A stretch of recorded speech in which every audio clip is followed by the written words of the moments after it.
Hey, how's it going, friends, and welcome back to another week of Comic Talk. I am Matt K, and this week I'm going to be talking about the Flash 22 and the conclusion of the Button. So if you have been reading along, you know that in the first issue we saw the return of Eobard Thawne, the Reverse Flash, after Batman touched the comedian's button that he found in his Batcave. The big ending was actually the death of the Reverse Flash, even though he had just come back in that same issue. Next issue dealt with Flash trying to understand what happened and his adventure with Batman through the multiverse as they search for the source of the Button's radiation, which lands them in none other than the Flashpoint universe.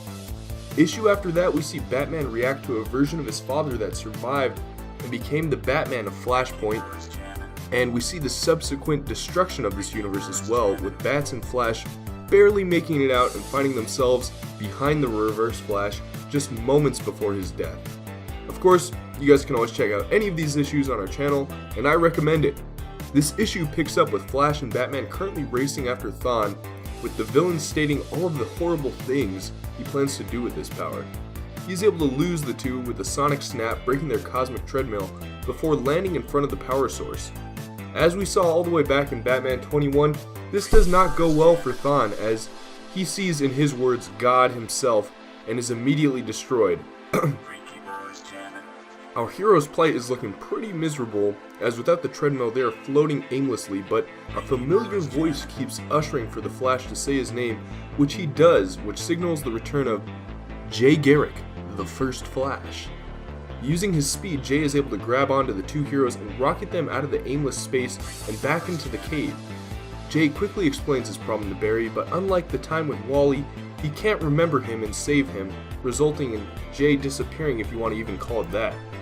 We find our two heroes reflecting in front of Batman's parents' graves after their adventures and deciding that all they have to really go on now is the fact that God might be the killer of the Reverse Flash.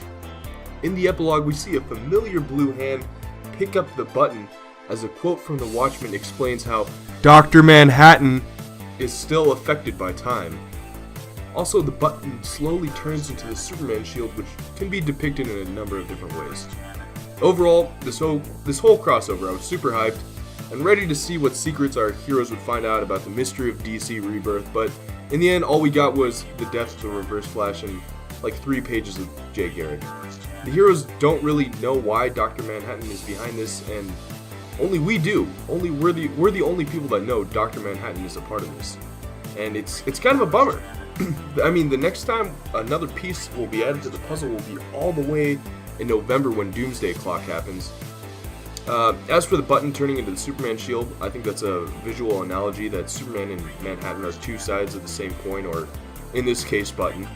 As Cube and I explained in the Doomsday Clock miniseries video, the DC Universe and Superman in general are supposed to represent humanity at its finest. His story is all about an alien who became the greatest representation of humanity, while Manhattan was a human who lost his humanity and detached himself, and in the process became alienated from the human race, so it kind of makes sense.